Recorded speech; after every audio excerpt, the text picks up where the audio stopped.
400 years ago, slavery came to this country, and it's never been the same, and it's affected every inch and area of human life and existence in this country. Everything, including the church, has been affected and moved and had its being centered around slavery and the consequence of slavery, which is called white racism or white privilege or whatever words you want to use. It's all a result of slavery and justifying the existence of slavery. You see, it's not just enough to have slavery and have all its consequences. It had to be justified by the people of God and by the scientific community. All of that, of course, was piled upon the great United Methodist Church, too, which, though created in 1784, was in fact begun long before that. The Methodist movement took roots in New York and Maryland and so forth. The African American community was a vital part of the Methodist movement from the beginning up to now. The two are inseparable. And yet, in their close ties and working together, there was still the dilemma of how we relate together as a community of people, all who call ourselves Wesleyan Methodists. It's in that situation that the North and South in the 1840s reached a point whereby they could no longer work together in the issue of slavery. Back to slavery again. And so we separated North and South. These two bodies continued to work parallel, sometimes interfacing, sometimes working together, sometimes not. And as they worked together, they wanted to somehow come back together. Hovering over it was this dilemma of what used to be called, how do we deal with the Negro problem? And that problem kept surfacing again and again and again. How do we credential black preachers so they're at a level with white preachers? How do we elevate leadership? Do we dare elect a bishop who is African American and let him serve a white conference community? Oh, we can't do that. So these kind of dilemmas were surfacing and tried to be addressed. Finally, in 1920, an African American bishop was elected, and in fact, two were elected, Robert Jones and Matthew W. Clare Sr. But they were only elected under a special election. After the normal election of bishops was finished, they were elected with the understanding that they would only serve African American conferences. That was when the idea of the central jurisdiction began to form. And in the 20s and 30s, they talked about it some more. And finally, when the final plan was presented to both North and South and the Methodist Protestants, who were also involved in the struggle, they asked the question then, what will we do with the Negro? And the solution was, we can bring union together if, in fact, we put the African American communities into one separate jurisdiction, not geographically, but a jurisdiction across the whole country where they are a part of themselves and not necessarily a part of others. They'll be a part of the General Conference. They can be on certain boards and agencies, but we don't have to deal with them if we're in the South. We can do our thing and we can keep on moving. That solution seemed to be possible for many. It was fought, of course, by the African American community, but they lost as they heard the voices, "We're marching to Zion," sung when the vote was finally cast. Well, that was 1939. I was brought up in the Central West Conference of the St. Louis area of the United Methodist Church. Our conference, the Central West Conference, stretched all the way from Iowa and maybe a church in South Dakota down through Nebraska and Kansas and Missouri and over in Colorado and so forth. On one occasion, we went to conference 500 miles to Denver. Then the next year, we took 500 miles to St. Louis. Segregation and discrimination were the law of the land. So you couldn't stop everywhere. You couldn't stop at a hotel. The way black people traveled then was by staying in people's houses. And when we got to annual conference, The same thing was true. We had no college or university dormitory to stay in. We had no hotel we could stay in, so we stayed in people's homes. They moved over and the dog got out of the way and we moved where we could, and they had pallets on the floor. My sister and I never slept in a bed at annual conference. It was a great time though. We came together and we sang and we prayed and we worshiped, but it was a difficult journey. But that was the kind of circumstance we lived in. It was difficult.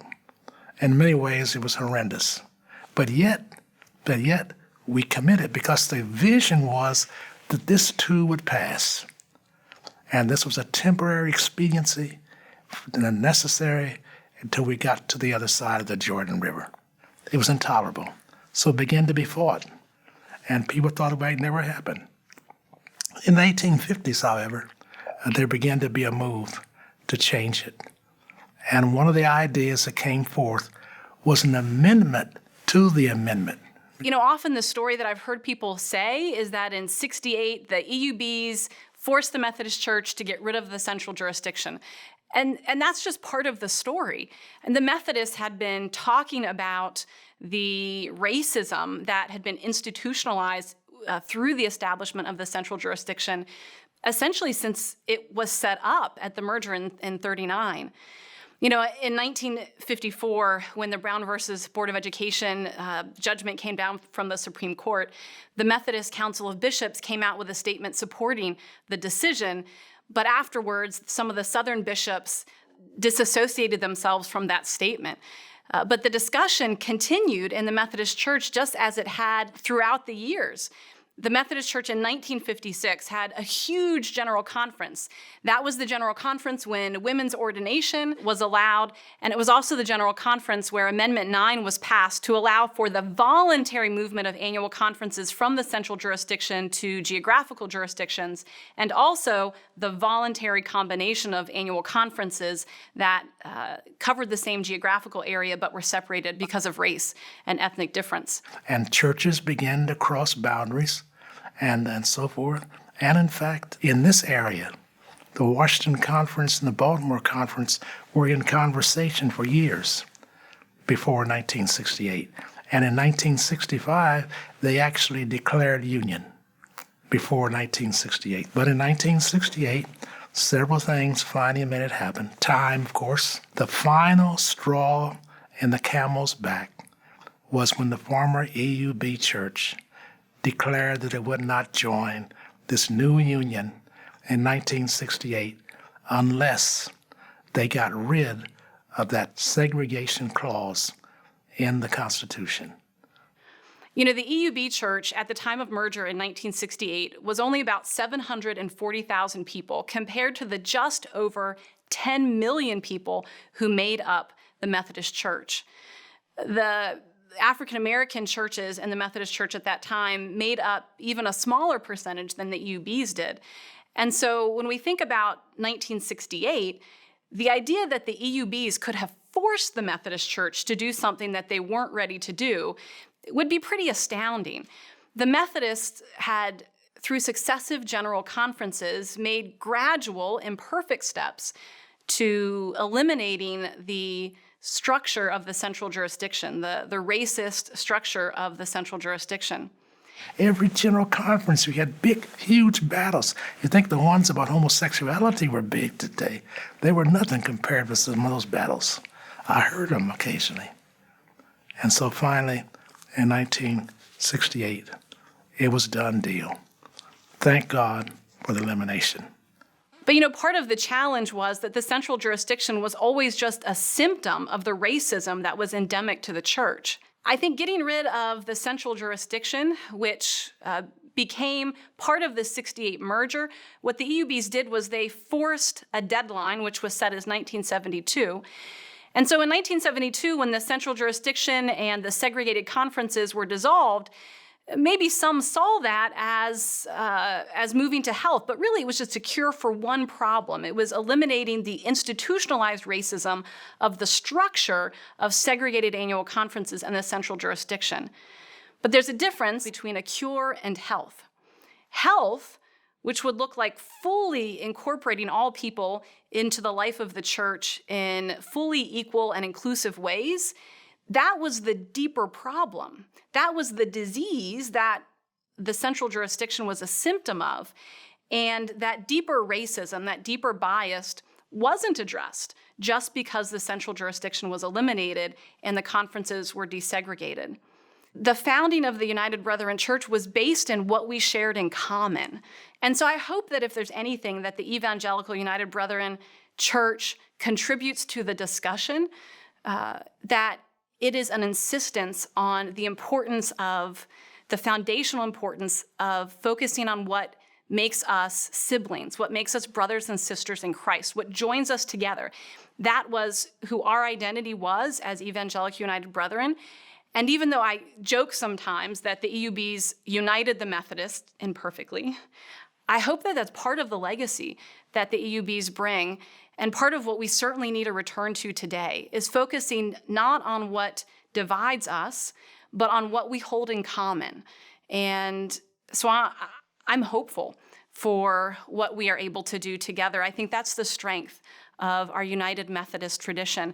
And that's why it was worth it for the Evangelical United Brethrens to go from being an independent church to be swallowed up in this movement of United Methodists. I'm blessed to have been a part of the journey, and I think our church is in a propitious moment that it must not let itself retract or go back in time to something that would be worse than what we have now, which is segregation or separation or dissolution or splintering. We have a great church with a great worldwide mission. Let's not lose it. Let's trust God to see us through. Thank you.